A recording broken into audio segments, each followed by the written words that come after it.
आज हमने third chapter start करना है, periodic table and periodicity of properties. इसमें हम पीरियोडिक टेबल के बारे में पढ़ेंगे।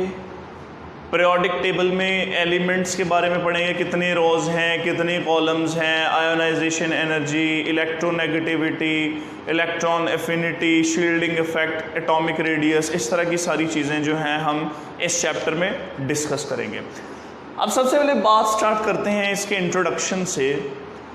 कहते हैं कि 19th सेंचुरी में केमिस्ट जो थे उन्होंने डिस्कवर्ड एलिमेंट्स को अरेंज करने का फैसला किया, कोशिशें करते रहे।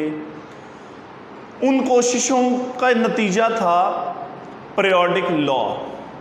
उन्होंने एक पीरियोडिक लॉ बनाया जिसके अकॉर्डिंगली उन्होंने डिस्कवर्ड एलिमेंट्स को पीरियोडिक टेबल में अरेंज कर दिया। अब उस पीरियोडिक टेबल में एलिमेंट्स जो अरेंज थे वो रोज और कॉलम्स में अरेंज थे।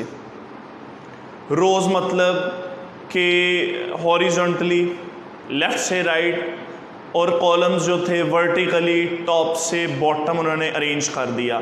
अब उस पीरियोडिक टेबल की ये फीचर्स थे कि जो एलिमेंट्स अनडिस्कवर्ड थे उनके लिए भी वहाँ पे स्पेस थी और उनकी प्रॉपर्टीज़ को भी वो प्रेडिक्ट करता था। यानी कि जो अनडिस्कवर्ड एलिमेंट्स थे उनकी स्पेस तो थी वहाँ पे, लेकिन उसके साथ साथ उनकी प्रॉपर्टीज़ को भी बताता था, उन्हें भी प्रेडिक्ट करता था कि आने वाले एलिमेंट की प्रॉपर्टीज़ क्या होंगी।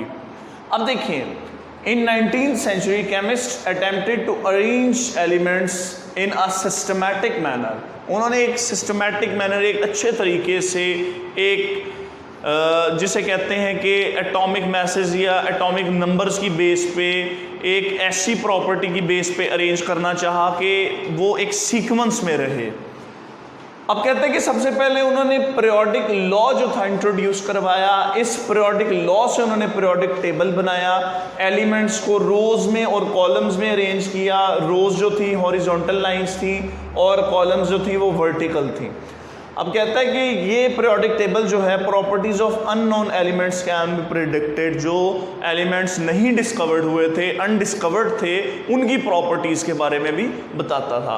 आज हम मूव करेंगे सबसे पहले अपने पहले पीरियोडिक लॉ की तरफ। इसे कहते हैं डे ब्रुयनर्स ट्राइड्स। ट्राइड्स मतलब तीन एलिमेंट्स की अरेंजमेंट थी। इसमें क्या होता था कि सेवरल डिफरेंट ग्रुप्स थे, उनमें कोई भी 3 एलिमेंट्स को वर्टिकली जो थे हम कंसिडर करके कंसेक्टिवली 3 एलिमेंट्स को लेके जो उसमें फर्स्ट और थर्ड एलिमेंट था उनके एटॉमिक मैसेज को ऐड करके उसे 2 पे डिवाइड करते थे और सेंटर वाले का हमारे पास एटॉमिक मैस आ जाता था। तो देखिए, De Bruyner triads, a German chemist, De Bruyner observed the relationship between atomic masses of several groups of 3 elements called triads. अब इसकी एग्जांपल देखिए कि यहाँ पे सेकंड ए ग्रुप है अल्कलाइन अर्थ मेटल्स का, beryllium, magnesium, calcium, strontium, barium, radium.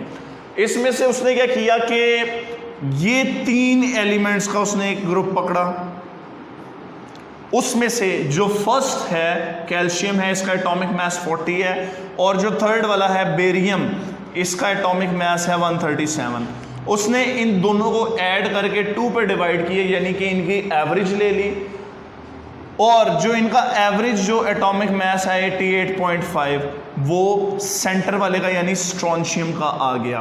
कहते हैं कि इस तरह कुछ एलिमेंट्स का तो किया जा सकता था, लेकिन हर एलिमेंट के लिए, हर ग्रुप के लिए ये वैलिड नहीं था।